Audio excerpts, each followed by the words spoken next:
Hello दोस्तों, आज का अपना टॉपिक है ग्लास प्रिज्म से अपवर्तन। किस तरीके से ग्लास प्रिज्म से अपवर्तन होता है, आज की वीडियो में हम क्या करेंगे, अच्छी तरीके से उस चीज़ को समझेंगे। ठीक है, लेकिन उससे पहले हम लोगों को ये समझ लेना चाहिए कि ग्लास प्रिज्म होता क्या है। तो ग्लास प्रिज्म ग्लास का बना हुआ एक ट्रांसपेरेंट मीडियम होता है, जिसके पास एक स्पेशल कैरेक्टरिस्टिक होती है, एक प्रॉपर्टी होती है। क्या है वो प्रॉपर्टी, क्या है वो कैरेक्टरिस्टिक? तो वो कैरेक्टरिस्टिक है कि जब कोई लाइट क्या करती है, जब कोई व्हाइट लाइट रे पास करती है किससे, प्रिज्म से, यानी जब कोई व्हाइट लाइट रे, कोई श्वेत प्रकाश की किरण क्या करेगी, एक प्रिज्म से गुजरती है, तो क्या होता है, वो लाइट रे क्या होगी, वो व्हाइट लाइट रे क्या होगी, अपने कॉन्स्टिट्यूएंट कलर में टूट जाएगी। ठीक, अपने अवयवी रंगों में क्या होगा, विभक्त हो जाएगी। अवयवी रंगों का मतलब क्या होता है, तो व्हाइट लाइट रे के अंदर जितने कलर की लाइट होती है, ठीक, जितने कलर की लाइट होगी, ठीक, उसमें क्या करेगा, वो टूट जाएगा। ठीक, अच्छा, उसी फिनोमेना को हम क्या बोलते हैं, डिस्पर्जन ऑफ लाइट या फिर वर्ण विक्षेपण बोलते हैं। ठीक, तो वो बात की बात है। अभी हमें क्या पढ़ना है कि प्रिज्म से किस तरीके से रिफ्रैक्शन होता है, अपवर्तन होता है। देखिए, ये मैंने यहाँ पे कुछ चीजें पहले से ही नोट कर रखा है कि ग्लास प्रिज्म क्या होता है। ठीक, तो ग्लास प्रिज्म क्या होता है और यहाँ पे इसका स्ट्रक्चर कैसा होगा, तो इसका स्ट्रक्चर कैसा होगा, कुछ इस टाइप का ना। यह कांच का बना एक पारदर्शी वस्तु है जिसमें एक विशेष गुण होता है, यदि कोई श्वेत प्रकाश की किरण क्या करती है, इससे गुजरती है, तो वह अपने अवयवी रंगों में विभक्त हो जाती है। ये इसकी स्पेशल कैरेक्टरिस्टिक होती है, इसकी ग्लास प्रिज्म की। क्या करता है ये, व्हाइट लाइट रे को उसके कॉन्स्टिट्यूएंट कलर में क्या कर देता है, तोड़ देता है, उसके अवयवी रंगों में विभक्त कर देता है। ठीक है ना। इसका स्ट्रक्चर कैसा होता है, तो ग्लास प्रिज्म जो है एक त्रिभुजा, ग्लास प्रिज्म कैसा होता है, त्रिभुजाकार एक 3D ऑब्जेक्ट होता है। ठीक, 3D का मतलब क्या होता है, 3 डायमेंशनल। अपने आसपास अगर हम लोग देखेंगे तो जितने भी ऑब्जेक्ट्स हम लोगों को दिख रहे होंगे, वो सारे के सारे ऑब्जेक्ट्स करीब करीब कैसे होंगे, 3D ऑब्जेक्ट्स होंगे। ठीक, जो पेज होता है हमारे कॉपी का, वो पेज भी कैसा ऑब्जेक्ट होता है, 3D ऑब्जेक्ट होता है। पर उसको हम कैसे कंसिडर करते हैं, तो उसको हम 2D ऑब्जेक्ट में कंसिडर करते हैं। ठीक, पर वो होता कैसा है, 3D ऑब्जेक्ट है। हाँ, तो ग्लास प्रिज्म कैसा है, त्रिभुजाकार एक 3D ऑब्जेक्ट है, जिसमें क्या होगा, 3 आयताकार सतह और 2 कैसा होगा, त्रिभुजाकार सतह होता है। ठीक, अब इस 3 आयताकार और 2 त्रिभुजाकार सतह में से अपवर्तन कहाँ से होता है, तो अपवर्तन होता है अपवर्तन कहाँ से होता है, तो 2 जो आयताकार सतह रहेगा, ठीक, वहां से होगा अपवर्तन। कौन सा आयताकार सतह, तो एक अपने पास ये आयताकार सतह, ठीक, नाम दे दें यहाँ पे ABCDE और क्या चीज, एफ। तो अपने पास जो ये ABE और कौन सा, एफ वाला सरफेस है, ठीक, यानी एफ वाला जो रेक्टेंगल है, ABE और एफ वाला जो अपने पास रेक्टेंगल है, ठीक, उससे क्या होगा, अपवर्तन होगा। यानी ये अपवर्तक सतह है और ये वाला क्या है अपने पास, अपवर्तक सतह है। BCD और E वाला क्या है, अपवर्तक सतह है। यहाँ पे ये 2 अपवर्तक सतह, यहाँ से अपवर्तन होगा। बाकी ये वाला जो अपने पास रेक्टेंगल है, ये वाला जो अपने पास आयत है, इस आयत से कोई सा अपवर्तन नहीं होगा। ठीक है, तो यानी यहाँ पे केवल दो सरफेस ही किसमें काम में आएंगे, अपवर्तन के काम में आएंगे। अच्छा, जब हम यहाँ से अपवर्तन देख रहे होंगे, यहाँ से का मतलब जब हम ग्लास प्रिज्म से अपवर्तन देख रहे होंगे, तो या यहाँ पे हम समझ रहे होंगे, तो हम इस ग्लास प्रिज्म को इस तरीके से ना बना करके हम केवल ये एक फेस दिखाएंगे। कौन सा वाला, ये जो सामने फेस दिख रहा है, केवल इसी फेस को यहाँ पे हम दिखा देंगे और इसी से हम समझेंगे क्या चीज, ग्लास प्रिज्म में किस तरीके से अपवर्तन हो रहा है। ठीक है, तो ये सारी चीजें आप क्या कर लीजिए, नोट कर लीजिए। आइए समझते हैं किस तरीके से ग्लास प्रिज्म से प्रकाश का अपवर्तन होता है। देखिए, ये अपने पास एक प्रिज्म है, ठीक, जिसमें इसका नाम A, ये B और ये क्या है, C है। ठीक, ये ग्लास प्रिज्म, ठीक, इस ये किससे बना हुआ है, ये ग्लास से बना हुआ है। और ये अपने पास क्या है यहाँ पे, एयर। ठीक, और ये भी कैसा है, यहाँ भी क्या है, एयर।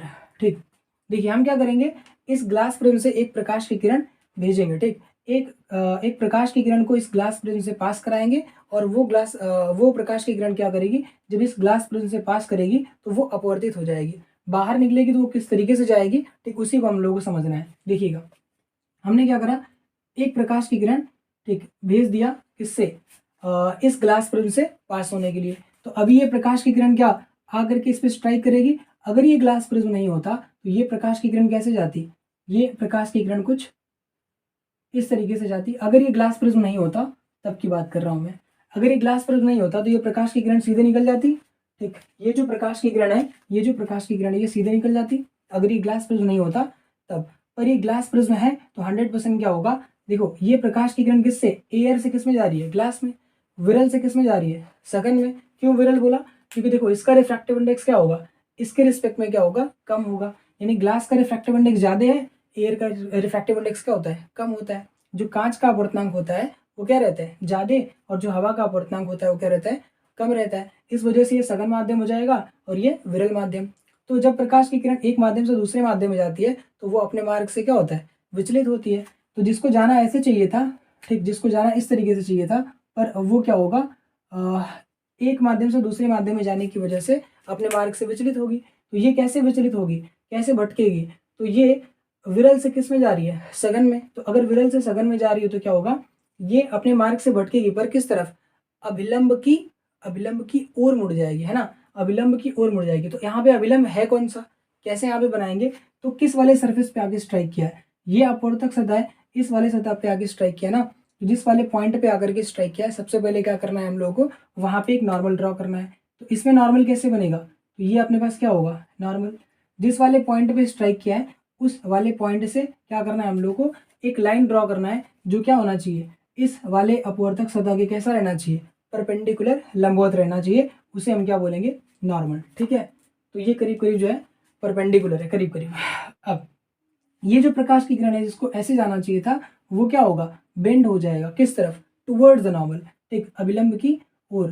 तो ये क्या होगा, प्रकाश की किरण ऐसे मुड़ जाएगी अभिलंब की ओर, ठीक, ये अपने पास, ये प्रकाश की किरण अभिलंब की ओर क्या हो गया, मुड़ गई। ठीक, देखो जाना इसको ऐसे चाहिए था, पर ये प्रकाश की किरण थोड़ी सी मुड़ गई है, किस तरफ, अभिलंब की ओर, अभिलंब की ओर। ठीक, अब ये प्रकाश की किरण क्या हो रही है, इस वाले अपवर्तक सतह पे स्ट्राइक कर रही है, और स्ट्राइक करने के बाद क्या होना चाहिए, इस प्रकाश की किरण को बाहर निकलना है। तो ये प्रकाश की किरण को जाना कैसे चाहिए, इस प्रकाश की किरण को जाना कुछ इस तरीके से चाहिए, पर ये प्रकाश की किरण जाएगी कैसे, ये जो प्रकाश की किरण है ये किस तरीके से जाएगी। तो सबसे पहले क्या होगा, हमें यहाँ पे नॉर्मल ड्रॉ करना होगा। ठीक, तो सबसे पहले यहाँ पे नॉर्मल ड्रॉ करेंगे, तो ये बनेगा क्या चीज़, नॉर्मल।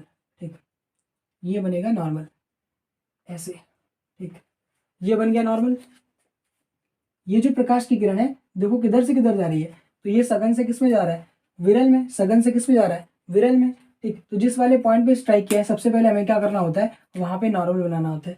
इस वाले नॉर्मल को हम बोलेंगे क्या चीज, N1, और इस वाले नॉर्मल को हम बोलेंगे क्या चीज, N2।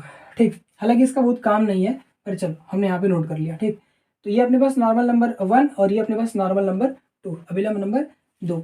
अब ये जो प्रकाश की किरण है इसको जाना ऐसे चाहिए था, पर ये प्रकाश की किरण क्या होगी, अभिलंब से दूर हट जाएगी। क्यों, क्योंकि प्रकाश की किरण किससे जा रही है, सघन से किस में जा रही है, विरल में, सघन माध्यम से विरल माध्यम में जा रही है। तो जब भी प्रकाश की किरण सघन माध्यम से विरल माध्यम में जाती है तो क्या होता है, वह अपने मार्ग से विचलित होती है, पर किस तरफ, अभिलंब से दूर हटती है। ठीक है, विचलित होगी, ये अपने पास से डेविएट होगा, पर किस तरफ होगा, तो अभिलंब से दूर हट जाएगा। तो ये जा ऐसे रहा है, अगर ये इस तरफ विचलित हुआ तो फिर तो अभिलंब की ओर हो गया। ठीक, इसको किधर होना चाहिए, इस तरफ डिविएट हो जाना चाहिए, तब होगा क्या चीज़, अभिलंब से दूर। तो ये प्रकाश की किरण किधर आ जाएगी, कुछ इस तरीके से आ जाएगी। ठीक है, अब देखिए अगर ध्यान से देखें तो ये प्रकाश की किरण किधर से गई थी, ऐसे गई थी, और रिफ्रैक्शन के बाद किस तरफ मुड़ गई है। तो ये रिफ्रैक्शन के बाद क्या हो रहा है, या ग्लास प्रिज्म से अपवर्तन के बाद क्या हो जा रहा है, इस तरफ मुड़ जा रही है, किस तरफ, तो ये बेस की तरफ मुड़ रही है। ठीक, ये क्या अपने पास, ये है बेस, आधार। तो ये प्रकाश की किरण क्या होगी, जब कोई प्रकाश की किरण किसी ग्लास प्रिज्म से पास करेगा, ग्लास प्रिज्म से पास करेगा, तो वो क्या होगा, रिफ्रैक्शन के बाद, एक ग्लास प्रिज्म से निकलने के बाद क्या होगा, बेस की तरफ क्या हो जाएगा, बेंड हो जाएगा या मुड़ जाएगा। ठीक, ये बात हमें क्या करनी है, एकदम याद रखनी है। अब यहाँ पे जो इंपॉर्टेंट पॉइंट्स है वो क्या है, देखिएगा, इस वाली प्रकाश की किरण को हम क्या बोलेंगे, तो ये अपने पास क्या है, आपतित प्रकाश की किरण। ये था क्या चीज, रिफ्रैक्शन थ्रू प्रिज्म, जिसमें इसका नाम क्या है, आपतित किरण। ठीक, ये अपने पास आपतित किरण, ये अपने पास क्या है, एंगल आई, मतलब क्या चीज, एंगल ऑफ इंसिडेंस, आपतन कोण। ठीक, यहाँ पे ये क्या होगा अपने पास, ये एंगल। ठीक, नॉर्मल से जो एंगल बनेगा, लाइट जो यहाँ पे रिफ्रैक्टेड रे, ठीक, ये जो अपवर्तित किरण है, ठीक, इसका किससे, नॉर्मल के साथ जो एंगल बनेगा उसको हम क्या बोलेंगे, आर। तो अगर ये R1 होगा तो ये वाला एंगल कितना होगा, हमने यहाँ पे इस वाले एंगल को मान लिया चीज R2। इसकी कोई जरूरत बहुत ज़्यादा नहीं है, पर हाँ R1 और R2 यहाँ पे लिख लेना चाहिए ना। अब ये जो प्रकाश की किरण है, इस प्रकाश की किरण को हम क्या बोलते हैं, निर्गत किरण। ठीक, निर्गत किरण, इमरजेंट रे। ठीक, जैसे वहाँ पे क्या था, जैसे ग्लास स्लैब के अंदर था, उसी तरीके से यहाँ पे ग्लास प्रिज्म के अंदर भी है। ये वाली जो प्रकाश की किरण है जो ग्लास प्रिज्म से बाहर निकल रही है, उसको हम क्या बोल रहे हैं, निर्गत किरण। अच्छा, अगर इसको निर्गत किरण बोल रहे हैं तो ये वाला एंगल क्या होगा, ठीक, नॉर्मल से ये निर्गत किरण जो एंगल बनाएगी उसको हम क्या बोलेंगे, एंगल ई बोलेंगे, एंगल ऑफ इमरजेंस। ठीक, निर्गत कोण, इसको हम बोलेंगे निर्गत, ठीक, निर्गत कोण, ये अपने पास है निर्गत कोण। ठीक है, अब ये जो प्रकाश की किरण है, ये जो प्रकाश की किरण है, ठीक, यहाँ से आ रही थी और ये क्या हुआ, ग्लास प्रिज्म से रिफ्रैक्शन के बाद फाइनली इस तरीके से चली गई। ठीक, निर्गत किरण यहाँ पे चली गई। अच्छा, शुरू में जो आपतित किरण थी उसका पाथ ये था, ठीक, और लास्ट में क्या है, पाथ ये है। तो अपने पाथ से, अपने रास्ते से ये प्रकाश की किरण कितना भटक गई है, तो यहाँ पे देखें तो ये जो प्रकाश की किरण है इस बार पैरेलल शिफ्टिंग नहीं हुई है, इस बार क्या हुआ है, यहाँ पे कुछ एंगल पे डेविएट हुआ है, ये अपने पास प्रकाश की किरण डेविएट हो गई है, भटक गई है। ठीक, तो कितना एंगल डेविएट हुई है, तो अगर हम इस वाली प्रकाश की किरण को, निर्गत प्रकाश की किरण को पीछे की तरफ ट्रेस करें, पीछे की तरफ ट्रेस करें, तो देखें ये जो प्रकाश की किरण थी जिसको स्टार्टिंग में जाना ऐसे चाहिए था, ठीक, उसको कहाँ पे आके इंटरसेक्ट कर रही है, इस वाले पॉइंट पे ना। तो ये वाला जो एंगल होगा, ये वाला जो एंगल होगा, इस एंगल को हम क्या बोलेंगे, चाहे यहाँ से बनाओ, चाहे यहाँ से बनाओ, चाहे यहाँ से बनाओ, ठीक, इस वाले एंगल को हम क्या बोलेंगे, angle of deviation, angle of deviation, ठीक, विचलन कोण। ठीक, ये अपने पास क्या है, डेल्टा, विचलन कोण। ठीक, तो जो प्रकाश की किरण कितना विचलित हो गई है, डेल्टा एंगल क्या हो गई है, विचलित हो गई है। ठीक, तो यहाँ पे क्या क्या इंपॉर्टेंट बातें हैं, तो अपने पास एंगल आई, ठीक, एंगल आर, ठीक, और क्या चीज़ यहाँ पे एंगल ई, ठीक, और क्या अपने पास डेल्टा, ठीक, एंगल डेल्टा, ठीक, एंगल डेल्टा। तो ये अपने पास कौन सा कोड है, ये अपने पास आपतन कोड, ठीक, दिस इज आपतन कोड। और ये अपने पास एंगल आर क्या है, अपने पास अपवर्तन कोड, अपवर्तन कोड।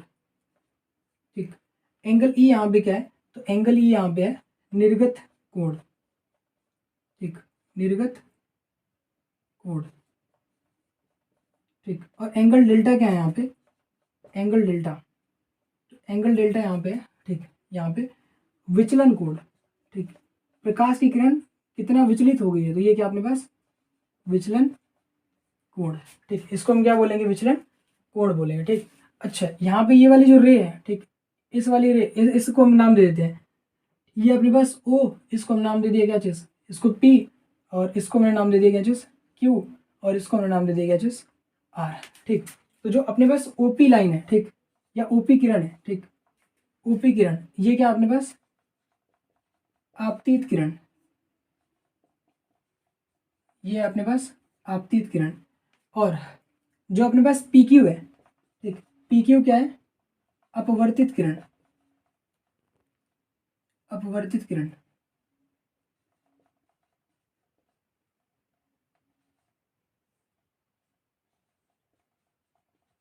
अपवर्तित किरण। और अपने पास जो क्यू आर है, ठीक, क्यू आर, ये जो क्यू आर है ये कौन सी किरण है, ये जो क्यू आर है ये निर्गत किरण है, ठीक,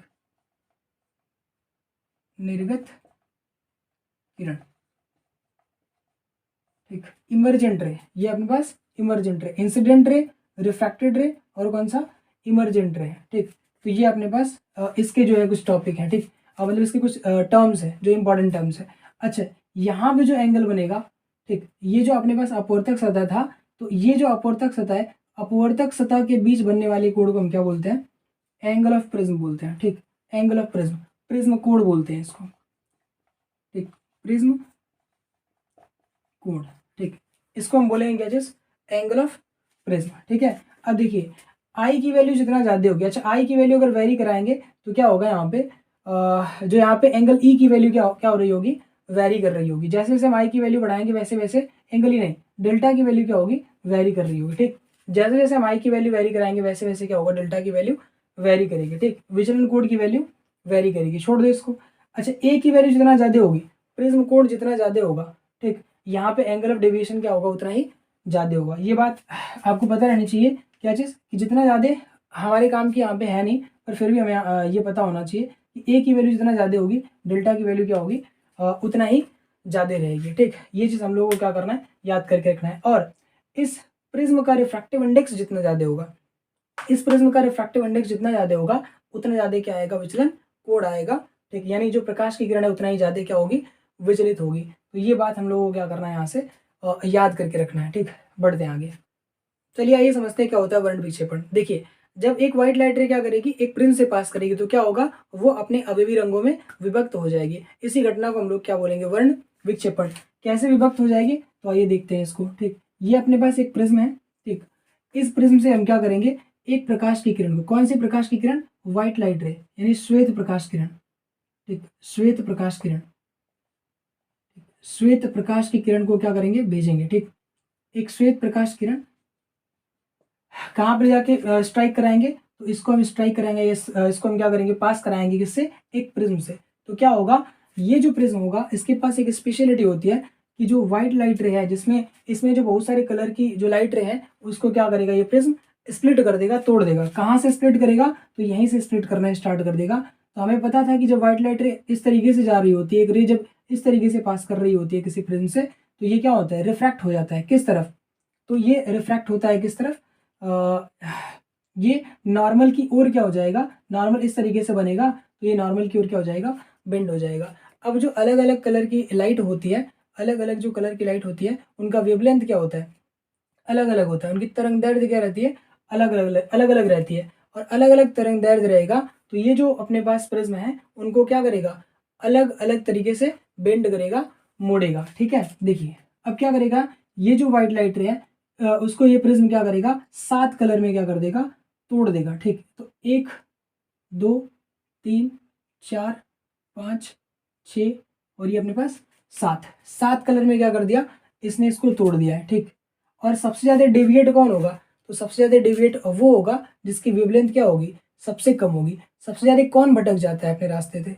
अपने रास्ते से सबसे ज़्यादा वो भटकता है जिसकी वेवलेंथ क्या होती है, सबसे कम होती है। सबसे तरंग दैर्ध्य जिसका कम रहेगा, वो सबसे ज़्यादा भटकेगा। जो छोटे छोटे कदम लेकर के चल रहा होगा, वो ज़्यादा लड़ेगा, ज़्यादा स्ट्राइक करेगा, और ज़्यादा स्ट्राइक करने की वजह से क्या होगा, वो डेविएट भी ज़्यादा होगा। ठीक है, जो बड़े बड़े बड़े कदम लेकर के चलेगा, जो बड़े बड़े कदम लेकर के चलेगा, उसका डेविएशन क्या होगा, बहुत कम होगा। तो याद रखिएगा, जो वायलेट का, ठीक, वायलेट का जो वेवलेंथ रहता है वो क्या रहता है, सबसे कम, और रेड का जो वेवलेंथ रहता है सबसे ज़्यादा होता है। ठीक, इस वजह से क्या होगा, वायलेट वाला ज़्यादा डेविएट होगा और रेड वाला क्या होगा, कम डेविएट होगा। ठीक, तो अब ये जो अपने पास प्रिज्म है, इसको क्या कर दिया, स्प्लिट कर दिया इसके कॉन्स्टिट्यूएंट्स कलर में, अवयवी रंगों में। ठीक, कितने अवयवी रंग में, 7 कलर में। कौन कौन सा, ध्यान से देखिए। अब यहाँ से क्या होगा, ये जो प्रकाश की किरण है अभी तो इतना मुड़ी हुई है, अब क्या होगा, लास्ट में जब ये बाहर निकलेगी तो फिर से क्या होगा, नॉर्मल वगैरह बनेगा, तो उसको हम यहाँ पे नहीं बनाएंगे। अब हमें सीधे सीधे याद होना चाहिए कि प्रिज्म से अब जब प्रकाश की किरण बाहर निकलेगी तो ये किस तरह मुड़ेगी, तो बेस की ओर क्या हो जाएगा, मुड़ जाएगा। तो जो ये जो प्रकाश की किरण इधर जा रही है, तो ये किधर चली जाएगी, ऐसे। ये वाली जो रे है वो किधर चली जाएगी, ऐसे। ये वाली रे कुछ ऐसे, ये वाली रे कुछ ऐसे, ये वाली रे ऐसे। ठीक, ये वाली रे इस तरीके से, और ये लास्ट वाली रे क्या होगा, ऐसे मुड़ जाएगी। ठीक है, तो इस तरीके से क्या होगा, ये सारी की सारी रे जो है बेस की तरफ क्या हो जाएंगी, मुड़ जाएंगी। और ये कौन सी कलर की लाइट है, तो ये वायलेट, ये है इंडिगो। ठीक, ये है ब्लू, VIB G, और क्या चीज़, YO, और क्या चीज़, R। ठीक, violet, indigo, blue, green, yellow, orange और रेड। ठीक, ये 7 कलर की लाइट है जो क्या हो गई है, प्रिज्म से जब ये व्हाइट लाइट रे पास कर रहा था तो क्या हो गया, इस प्रिज्म ने क्या कर दिया, इस व्हाइट लाइट रे को इसके कॉन्स्टिट्यूएंट कलर में, अवयवी रंग में क्या कर दिया, तोड़ दिया है। ठीक, अब इसी पूरी घटना को हम क्या बोलेंगे, वर्ण विक्षेपण बोलेंगे, डिस्पर्जन ऑफ लाइट बोलेंगे। ठीक है, और ये जो ग्रुप है इन कलर्स का, ठीक, इन कलर्स का, ये जो कलर की लाइट है, ठीक, ये जो अलग अलग कलर की लाइट है, ठीक, इनके ग्रुप को हम क्या बोलेंगे, स्पेक्ट्रम। ठीक, इनका जो ग्रुप है इसको हम बोलेंगे स्पेक्ट्रम। ठीक, स्पेक्ट्रम। ठीक, ये 7 कलर का जो 7 जो अवयवी रंग में तोड़ दिया है इसने ना, तो इन 7 कलर का जो ग्रुप होगा उसको हम क्या बोलेंगे, स्पेक्ट्रम बोलेंगे। ठीक, स्पेक्ट्रम। ठीक है, स्पेक्ट्रम को हिंदी में भी क्या कहते हैं, स्पेक्ट्रम ही बोलते हैं। ठीक, अब सबसे ज्यादा डेविएशन किसका हुआ, यहाँ पे सबसे ज्यादा डेविएट कौन हुई है, देखो लाइट रे जा कैसे रही थी, ऐसे। तो अगर ये नहीं होता तो सारी की सारी लाइट रे ऐसे जाती। ठीक, सारी की सारी लाइट रे ऐसे जाती। ठीक, वायलेट वाला भी, इंडिगो वाला भी, रेड वाला भी, सब ऐसे ही जाते। पर क्या हुआ, इसने सबको मोड़ दिया, बेंड कर दिया है। ठीक, तो देखें अगर ध्यान से, तो सबसे ज्यादा बेंडिंग किसकी हुई है, तो आई थिंक सबसे ज्यादा बेंडिंग किसकी हुई है, देखो ये बेंडिंग सबसे ज्यादा कौन बेंड हो रहा है, तो सबसे ज्यादा कौन बेंड हो रहा है, वायलेट वाला सबसे ज्यादा बेंड हो रहा है। ठीक, इसके बाद कौन सा है, इंडिगो, फिर ब्लू, फिर ग्रीन, फिर येलो, फिर क्या चीज, ऑरेंज, फिर क्या चीज, रेड। सबसे कम डेविएशन किसका है, रेड का। तो हम क्या लिखेंगे यहाँ पे, सबसे कम रेडिएशन किसका होगा, रेडिएशन नहीं, सबसे कम डेविएशन किसका होगा, तो रेड का। ठीक ठीक, रेड कलर का क्या ज़्यादा होता है, तो रेड कलर का क्या ज़्यादा होता है, इसका जो वेवलेंथ होगा वो क्या रहेगा, ज़्यादा रहेगा। ठीक, रेड का तरंगदैर्ध्य क्या होगा, ज़्यादा। इसी वजह से तो ये क्या हुआ है, सबसे कम डेविएट हुआ है तरंगदैर्ध्य। ठीक, तरंगदैर्ध्य सबसे अधिक। ठीक, तरंगदैर्ध्य सबसे अधिक। ठीक, सबसे अधिक तरंगदैर्ध्य इसका है, फिर इसका है, फिर इसका है, फिर इसका, फिर इसका, फिर इसका, सबसे कम वायलेट का है। ठीक, सबसे अधिक इसका तरंगदैर्ध्य है।